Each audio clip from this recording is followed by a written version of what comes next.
conjuring photos of Noah's past romance with Fancy for Paloma to find should cause a whole heap of heartache for Kay's brother. And then a few more spells on the sappy couple and one or two on Fancy should ruin Noah and Paloma's romance for good and speed Endora and Miguel's return from the dark side. Noah, your mail's on the table in the living room. Oh. I mustn't let Kay know that her brother is next on my hit list. Oh, hello, Noah. Back to snoop about in my attic. I'm sorry about that, Tabitha. Paloma and I were just trying to prove that Kay's not a serial killer. Yes, right. Well, there's been so much murder and mayhem in Harmony lately, it's hard to keep track. Your father must feel like a total failure. I mean, I can't count the unsolved murders that remain in his tenure as chief of police. I mean, Fox, Catboy Pete, Officer Olson. They're just the latest three, all killed since September. So, Kay, are you still under suspicion? Yeah, just for Fox and Pete's murders. Oh, is that all? So, anyway, here's your mail. I brought it over here with mine by accident. Sorry. Oh, wow. A friend of mine from school is getting married next month in Newport. Aw, it's a Christmas wedding. You and Paloma should go. Yeah, Newport's expensive. Oh, since when's being broke kept you from having some fun? Well, those days are over. Living on credit with absolutely no hope of paying back your debt, isn't that the American way? Besides, seeing your buddy David Von Ripper marry Marcy Oliver, that should make you and Paloma want to go get married. Yeah, I want that more than anything, but, well, I'm not going to be able to support a wife, let alone a wife and kids, on the salary I make at the Blue Note. I need a career before I can marry Paloma. What, does that matter to her? No, but it matters to me. You know, I want my wife and kids to have the best of everything. Oh, since when is stuff more important than love? It's not more important than love. But money is the number one thing that couples fight about. And I don't want it to be an issue between Paloma and me. I want her to be, you know, safe. I want her to feel secure and comfortable. And all those things are part of happiness. Oh, you can't make Paloma happy, dear. Oh, no. You've got to break her heart. Yes. I love you so much. Yeah, I love you too. I always have. And, that's why I have to do this. I don't want to have to hurt Fancy, but that's why I've made the decision that I've made. No. Well, don't worry, Luis. I made a decision, too. Fancy? Don't you ever knock? After you left me hanging at the mansion to come here with Aunt Sheridan, I decided that we can't go on like this anymore. Enough is enough, Luis. And I said it before, but I so mean it this time. I'm done with you. We're finished.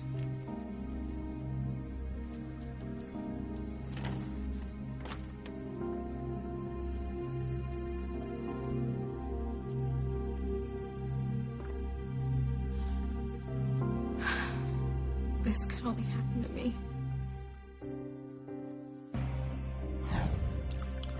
Say goodbye to Ethan, Gwen. I didn't mean to poison Gwen. Fortune John was right. She said I was starting to lose Ethan, and I was. But not because he doesn't love me. I mean, I really believe he does. It's everything else.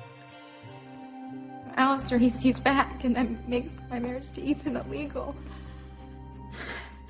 And then there's Gwen and Rebecca, and they've come up with this secret about my mother, and they're using it to force her to convince me to give Ethan up, or they're gonna They're gonna kill my family.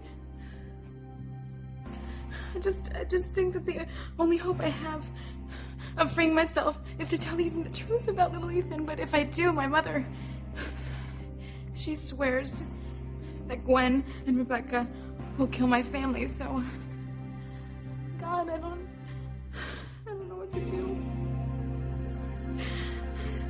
Feeling better? I'm still a little shaky, but at least I'm alive. Being poisoned is no fun. Tell me about it.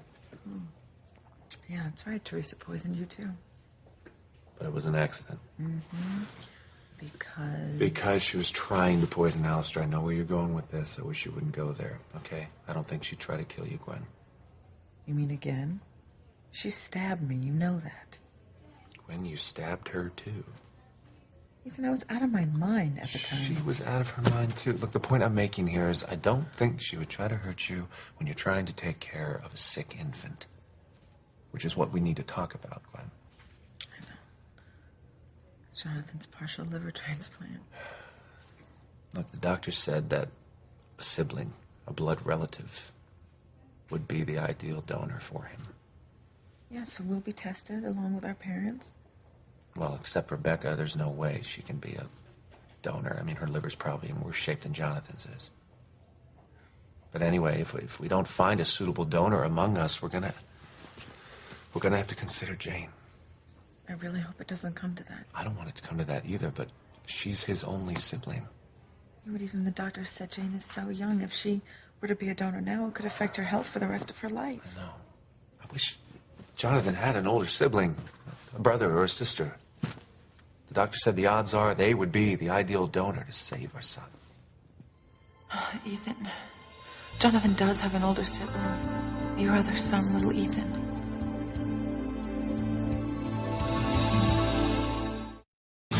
Breathe in, breathe out.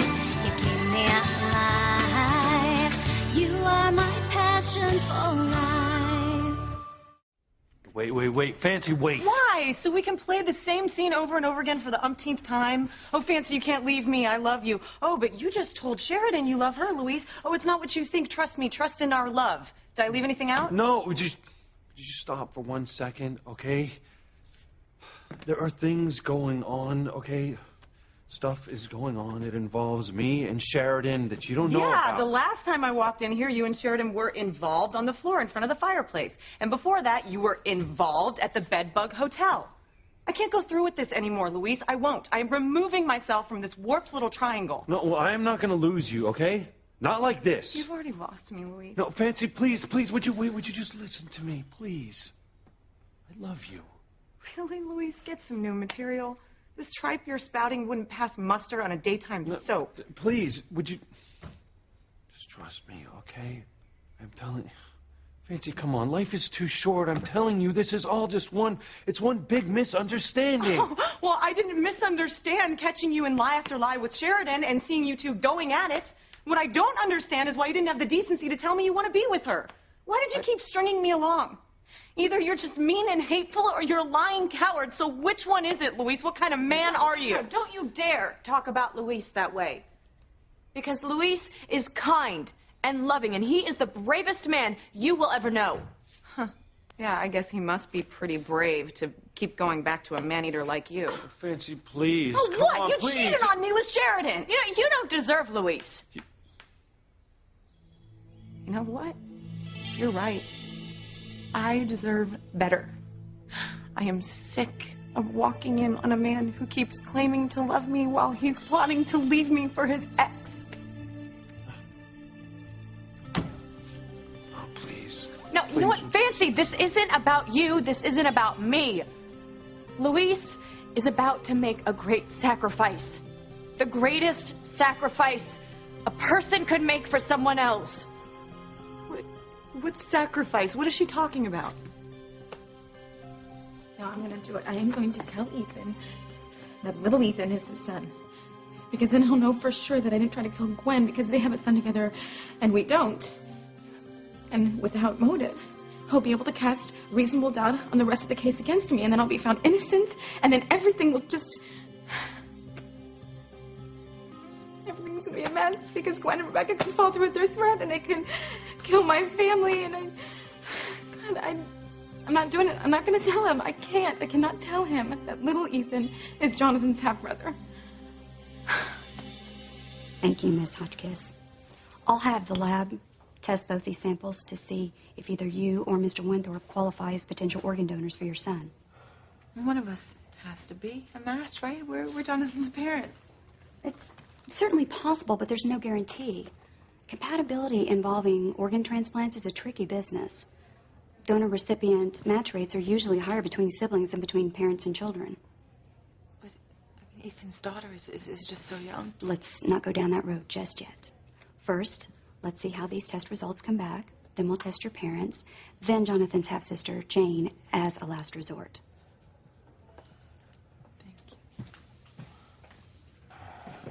My God. Ethan, we can't lose our son. We can't lose him. Hey, don't get worked up right now. Don't do it. You need to rest. I'm sure between your father and my parents, we should be able to find a suitable donor. What if we can't? Don't think about it. Let's hope for the best, okay? Listen, I'm going to go down to the neonatal ICU and I'm going to check up on Jonathan while we wait for our lab results. Do you need anything? No. All right. Get some rest, okay? I'll be back.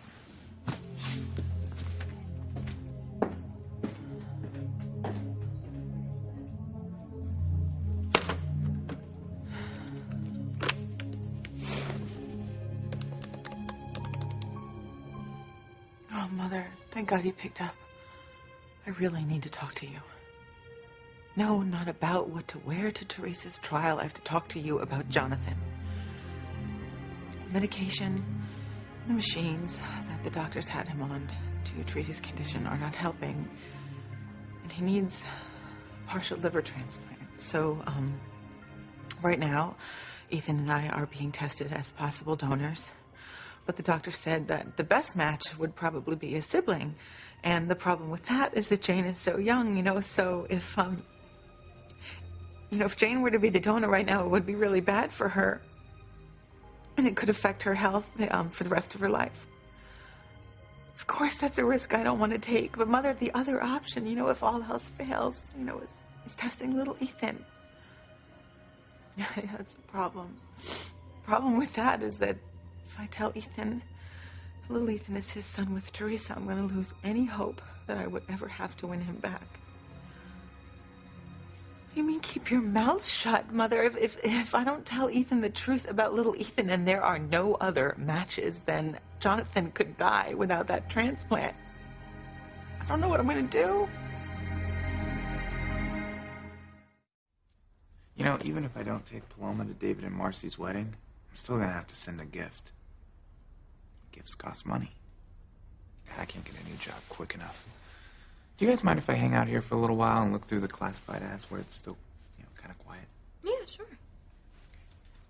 Where's the computer? You don't need a computer, dear. I get the Harmony Herald. There's an entire section devoted to people desperately seeking help in the workplace. Yeah, but... No, don't argue. Just look at the computer later. Okay. Paper's in the kitchen, dear. Oh, thank you very much. I need to find a new job so that I can marry Paloma and start providing for her quick, huh? Well, out you go then. Yeah, right. But don't poke about in my cupboards if you don't mind. I'll be good, I promise.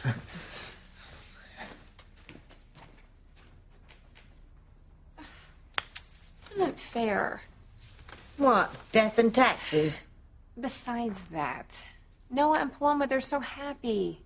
They should be able to get married. But Noah made a good point. He said if he didn't make enough money to support a wife and family, then he should wait to tie the knot. I just wish I could do something to help them. Oh, I could do a little magic. No, you certainly cannot. Why? Because your magic is more than muddled. Well, muddled is better than mean. And hey, you're the one who's using your magic to destroy people's lives. Kay, you know why my woo-woo has to be wicked at the moment, lest you forget. I am trying to get Endora back. and your Miguel. Just don't drag out their kidnapping anymore by countering my magic cruelty with your magic kindness. Look, I cannot do evil like you. Well, you should do. Just every little bit helps your Miguel. Look, I can't just ruin people's lives. Well, at least don't try and make them better. I want to help my brother and his fiancée, okay? And besides, we have already agreed that they're off limits. I don't remember agreeing to any such thing. Look, I'm not gonna make up my own spell. I'll just use a pre-tested one. So, where's the spell book? Better hurry up. I think I'll use fancy to counter any happy spell that Kay might come up with for Noah and Paloma. Now, download file photo on fancy.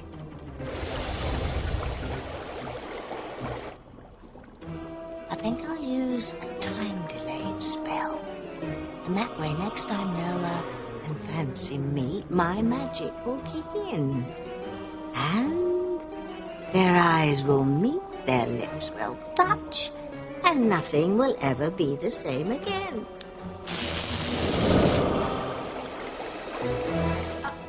This book was due back at the Transylvania Library in 1688.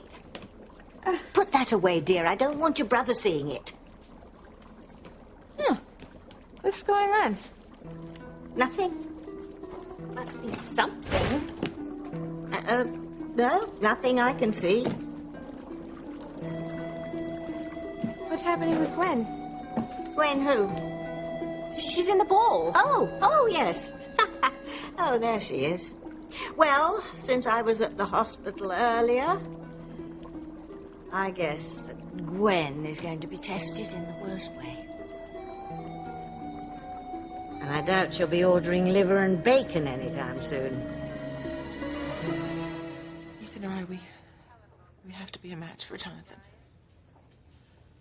I don't know how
says Hilton would be out of a job.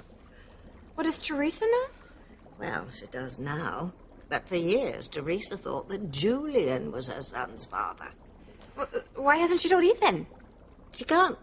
Why not? Well, that's a long story, but the bottom line is that Teresa can't tell Ethan the truth without risking some sort of serious fallout on her and her entire family.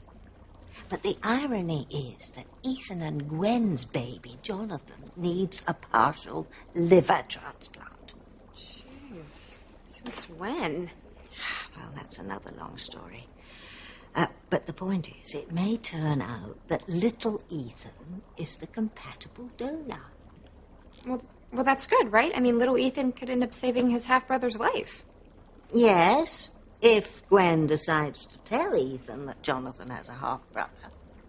Well, why wouldn't she? Well, because Gwen loves Ethan. Well, then why did she divorce him? Because Gwen didn't think she could compete with Teresa for Ethan's love. And then she found out that she was pregnant with his baby. Where was I? Oh, yes. Anyway, so if Gwen tells Ethan that little Ethan is his son, or lets Teresa tell him, Gwen is afraid that Ethan will be so angry she'll never be able to win him back. So, wait, what if no one else is the suitable donor and no one tells the truth about little Ethan, then Jonathan could die? Correct. God, Gwen would risk losing her only child to keep Ethan? Okay, really? You, of all people, should understand how far a woman will go to keep the man she loves with a passion. So all we can do is pretty much hope that either Gwen or Ethan or their parents are a suitable donor. Yes, that's pretty much it. And as you know, crises are resolved really smoothly, in harmony. No, this is just terrible. I can't watch this anymore. I'm sorry, Miss Hotchkiss, Mr. Winthrop, but neither of you is a suitable donor for your son. How is that possible? We're his parents. Are you sure about that? Can you run the test another time just to make 100% sure? The lab runs each test twice to ensure accuracy. I'm sorry. Perhaps one of your parents will be a compatible donor. I wouldn't hold my breath. Oh, my God. I see where this is headed. Neither one of our parents is going to be a donor because that would be too easy. Then there's Jane or someone else. Ethan, if there even is someone else. I mean, we can't lose our son. Listen to me. This is not the time to panic. Okay, this whole process, it just started. But Jonathan's getting weaker and weaker. By the moment he could die before he gets a transplant. You take it easy. Please calm down. How am I supposed to calm down? I can't bury another child. I think Miss Hotchkiss needs additional sedation. No, I don't. It's okay. Listen to me. You need to calm down. We need to stay strong for Jonathan, okay? This wasn't supposed to happen. I mean, I never would have thought that Jonathan would be so sick and that saving his life would come at such a high price. Hey, people donate organs all the time. You don't understand, you know. What don't I understand? Then what am I missing here?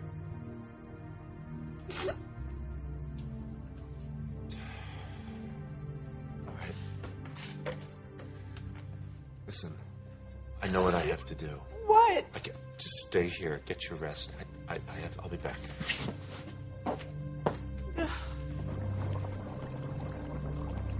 Son.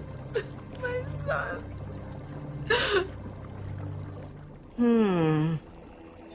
Ethan's on his way to see Teresa to discuss Jane as a possible donor. I think I'll see how my next victim's reacting to my woo-woo. I can't tell Ethan the truth about his son. What am I supposed to do? It's ironic that Gwen and Teresa face the same dilemma, with Ethan caught in the middle as usual. What a mess.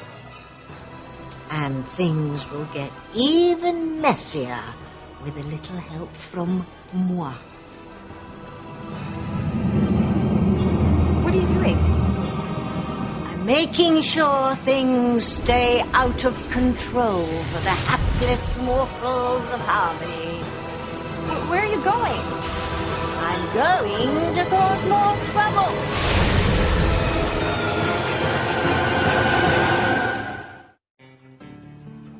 Bottom line is, it really is my fault that Sheridan and I lost Marty. If I'd have just listened to her when she told me that Marty was our son, not my son with Beth, we have him back right now. But I didn't.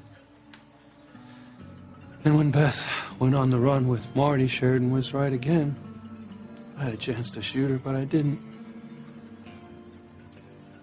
If I had, we'd probably be together. The happy family we'd always dreamed of being. But I ruined that dream. So maybe sacrificing my life to get Marty back isn't so far out there after all. Maybe this can help right all the wrongs.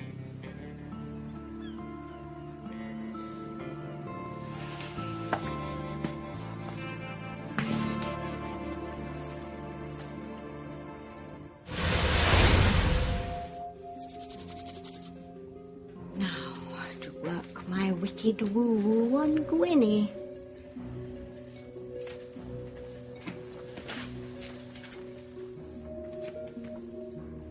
Don't wake up, Gwen. Just listen. I know you're in a pretty tight spot right now. You want the father of your baby to take you back, even though you know he's besotted with Teresa. Of course you do, dear. Teresa's to blame for your dead daughter. And she lost the embryo as your surrogate mother to save Jane. Jane, her daughter with Ethan. And now, Jane's brother, little Ethan, may end up saving your sickly little son, Jonathan. My poor boy. The question is, will you do what you have to do to save Jonathan? Or will you let him die? So you can have Ethan all to yourself?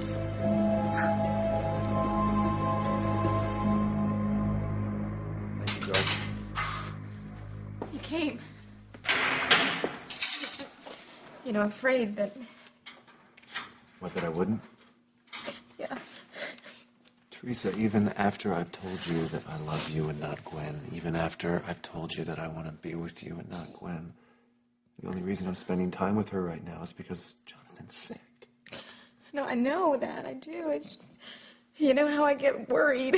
And then kind of got it in my head that I was losing you, so I went and talked to that fortune teller, and she gave me that anti-love potion, and I put in her drink, and I don't understand how everything just got so horribly messed up, and here I am in jail for attempted murder.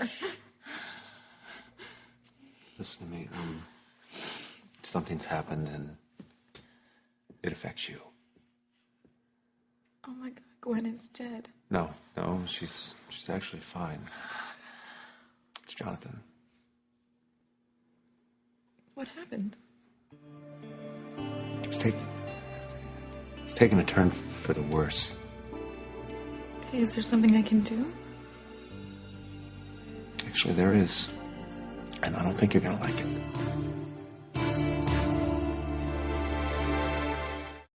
Tabitha, what are you up to? Why are you at the hospital with Gwen dressed like a nurse? What are you telling her? Kay, are you talking to a bowl of water? What? That bowl. Were you just talking to it? Yes, I was. You know, Tabitha's doll, Timmy, told Paloma and me about this magic bowl of water. Is that it? No, this is just a normal everyday bowl of water. And it's in the living room because... Because I've been having sinus problems. Oh. Yeah, and Dr. Russell told me that if I put my head over a big bowl of hot water, that the steam will, help me breathe better. So... All right, that makes sense. So, you find any promising jobs in the one ads? No, actually, it turns out I'm overqualified to sort diapers at the laundry service. Oh, that's good. But I am dramatically underqualified to teach a course in the enduring sociological ramifications of I Love Lucy at Harmony Community College. Well, that's not good. I am, however, perfectly qualified to do medical experimentation on myself at the Skurdab Corporation. Wait. Isn't that bad drugs spelled backwards? Yeah, I think it is. Oh, well, ugh. Maybe you should try a headhunter. Or Dad could get you a civilian position at headquarters. Okay, there's no way I'm going to work at Harmony PD. Because Paloma and Fancy both work there? I'm not going to take a job where I have to work with Fancy every day. Why not? Wait, you don't still have feelings for her, do you? I'm engaged to Paloma. Well, you and Fancy were pretty intense there for a while. Yes, we were, which is why I don't think it's fair to Paloma to take a job where I work with Fancy. Yeah, well, Paloma doesn't really strike me as the jealous type. Oh, she's not. But if I show up at headquarters after she found all those pictures of Fancy and me in my dresser drawer, she's going to get jealous real quick. You know, I don't know why you guys always leave your stuff around from your ex-girlfriend so that your new girlfriend can find it. Hey, I didn't leave my stuff lying around. I have no idea how it got in there. Whatever. The point is that it got Paloma upset, and I don't want that. So, find a job someplace else. Yeah. Like now. Yeah. Okay, I'm going to go check the cyber ads. Will you keep your ears open for me? Yeah, sure. Great. Thank you very much.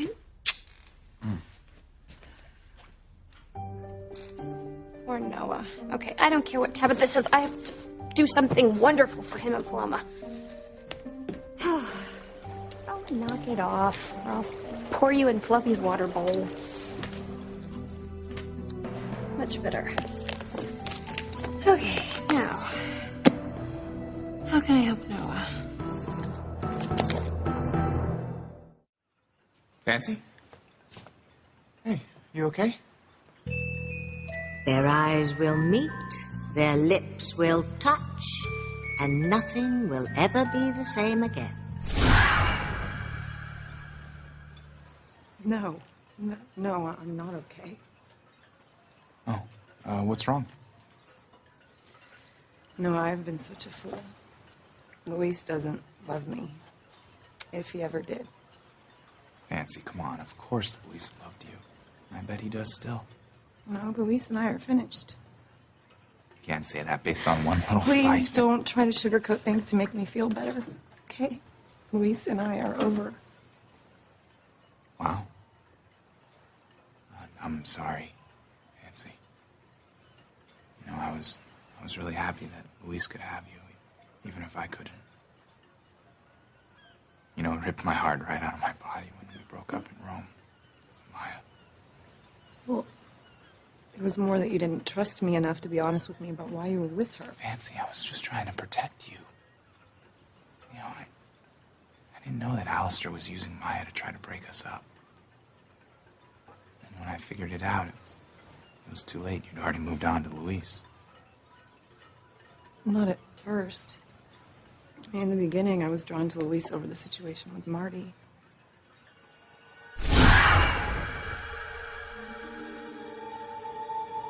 The truth is, I never stopped loving you, Noah. I never stopped loving you either.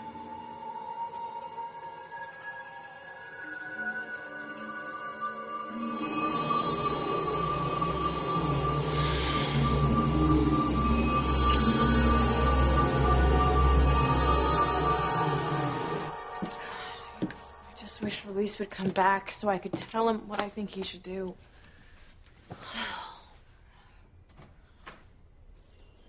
Luis. Look, I've been thinking, and I've been thinking too. about the price the caller wants you to pay for Marty's return. Yeah. I've been thinking a lot about my decision to sacrifice my life to bring Marty back to you. I feel that I have made the right decision. Okay. So have I.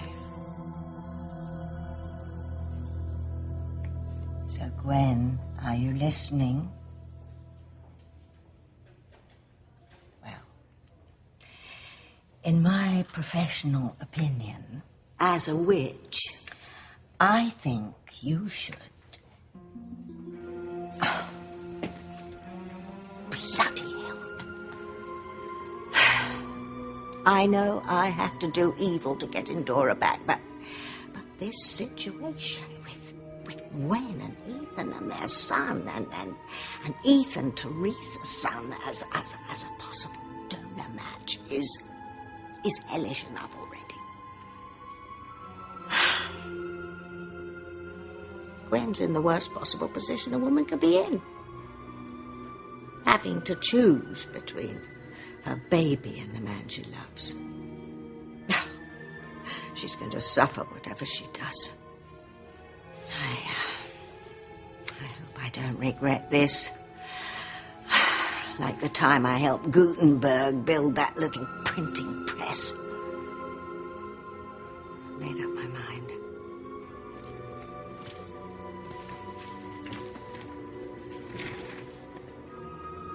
Gwen, I'm going to let you off the hook this time. I'm going to stay out of the mess you're in, at least for now. But let me tell you, as awful as things are for you right now, things are only going to get worse. You are going to be driven to the brink of utter despair. If you think you've suffered for years in the push-pull between you and Ethan and Teresa, or you think you suffered losing Sarah, well,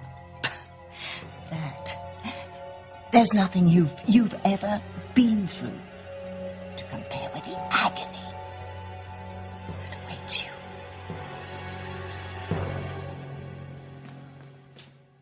If there's anything I can do for Jonathan, I'll do it. You know that. You just have to tell me. You may change your mind once you hear the whole story, Teresa. Tell me. Jonathan's condition has deteriorated to the point where he needs a partial liver transplant, Teresa, or he's probably going to die. God. Gwen and I were already tested to see if we would be possible matches, and we're not. We don't match. So we're going to ask her father and my parents, of course, to be tested, but the doctors don't even think that they'll be compatible. Okay, and Rebecca? Yeah. Okay, sorry. Anyway, the doctors think that a sibling would be the best possible donor match. A sibling? Exactly. Which is why I need to ask your permission to have my other child tested to see if there's compatibility. Little Ethan. Little Ethan, I was talking about Jane. Why would you think I meant little Ethan?